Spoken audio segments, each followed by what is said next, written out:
SER, Madame Laclais.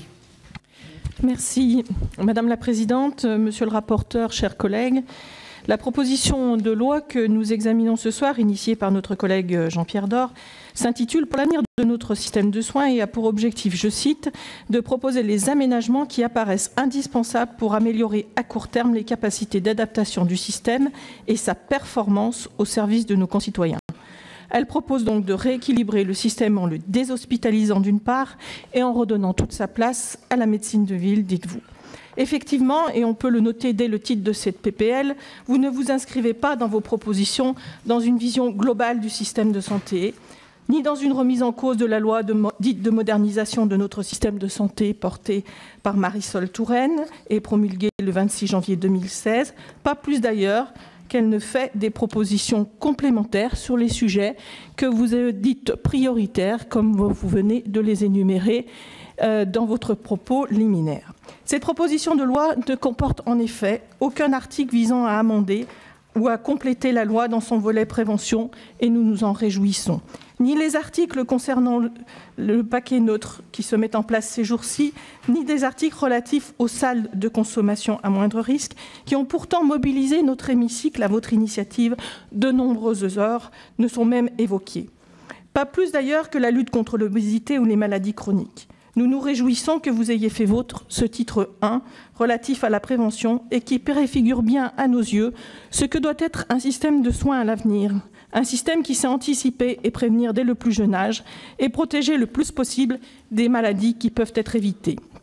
On peut souligner d'ailleurs qu'en ayant fait le titre 1 de sa loi, la ministre entendait bien faire de la prévention un axe prioritaire du système de santé, avec pour objectif de combattre les inégalités dans ce domaine, mais aussi de préserver notre système de sécurité sociale, car il est toujours plus coûteux de guérir que de prévenir. On peut d'ailleurs noter à cet effet que les efforts faits depuis 2012 nous permettent d'enregistrer des évolutions positives des comptes de la sécurité sociale sans déremboursement et en prenant néanmoins en charge les innovations thérapeutiques, comme nous avons pu le constater avec satisfaction pour l'hépatite C. Dans ce contexte, vous centrez votre PPL sur des sujets que nous connaissons bien, car ils constituent pour vous des totems que vous brandissez comme des arguments pour inquiéter nos concitoyens ou pour donner des gages à votre électorat.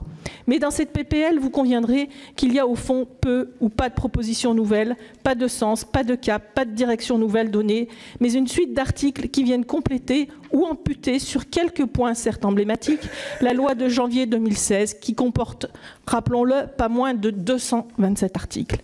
Ainsi en est-il de l'article 1, qui pourrait laisser penser à un lecteur non averti que la loi de janvier 2016 reviendrait sur le libre choix du patient, alors même que l'article L1110-8, premier alinéa, du Code de santé publique précise le droit du malade au libre choix de son praticien et de son établissement de santé est un principe fondamental de la législation sanitaire. De la même manière, la loi du 26 janvier n'a pas remis en cause la liberté d'installation des médecins, comme parfois nous l'avons entendu ici ou là. Nous notons d'ailleurs avec satisfaction que votre PPL ne revient pas non plus sur la notion de communauté professionnelle de territoire de santé et son corollaire, le contrat territorial de santé, même si votre article 7, sous le prétexte de souplesse, vise ni plus ni moins à supprimer l'initiative que pourraient avoir les ARS en cas de défaut d'initiative des professionnels. Permettez-moi, comme je l'ai fait lors des débats dans l'hémicycle, lors de l'examen de la loi, de vous dire notre désaccord, mais surtout notre perplexité devant votre proposition. Car au fond, vous proposez ni plus ni moins que de créer des inégalités territoriales et des inégalités entre nos concitoyens. Nous savons tous très bien qu'il y a aujourd'hui des communautés qui peuvent fonctionner et des territoires où les professionnels sont insuffisants ou peu organisés entre eux. Faut-il accepter cet état de fait, donc considérer que l'ARS n'aurait pas dans ces territoires à encourager, à initier, à rechercher les moyens de créer la synergie? Non, bien sûr.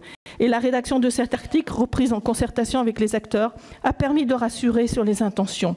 L'ARS n'interviendra qu'à défaut d'initiative des professionnels et en concertation avec les unions régionales et les représentants des centres de santé. Deux articles de vos propositions de loi portent sur l'hôpital. L'article 3 vise à rétablir le modèle de la loi HPST et supprimer la notion de service public hospitalier telle que définie par l'article 99 de la loi de modernisation de notre système de santé, qui réaffirme solennellement l'existence du service public hospitalier autour d'un bloc d'obligations comme l'absence de dépassement d'honoraires, la permanence de l'accueil et l'égalité d'accès aux soins. S'il respecte ce cadre, un établissement privé à but lucratif peut participer au service public hospitalier tel que le prévoit l'article L6112-3 du Code de santé publique. Il nous semble au fond normal que l'on puisse se réclamer du service public si l'on en respecte les valeurs et les contraintes qu'elles impliquent.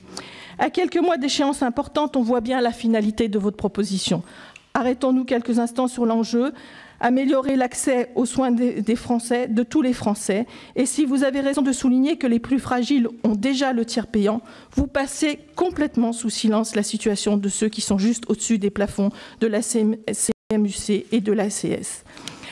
C'est dans ce cadre que s'inscrit la mesure de généralisation du tiers payant que vous voulez supprimer, qui se mettra, nous l'avons dit, en place progressivement concernant la partie prise en charge par l'assurance maladie obligatoire, et les professionnels pourront en plus proposer le tiers payant pour la partie remboursée. Par ailleurs, conformément à notre demande exprimée par notre Assemblée, l'assurance maladie et les organismes complémentaires ont proposé, dans le cadre d'un rapport présenté devant notre commission le 15 mars, une solution technique commune.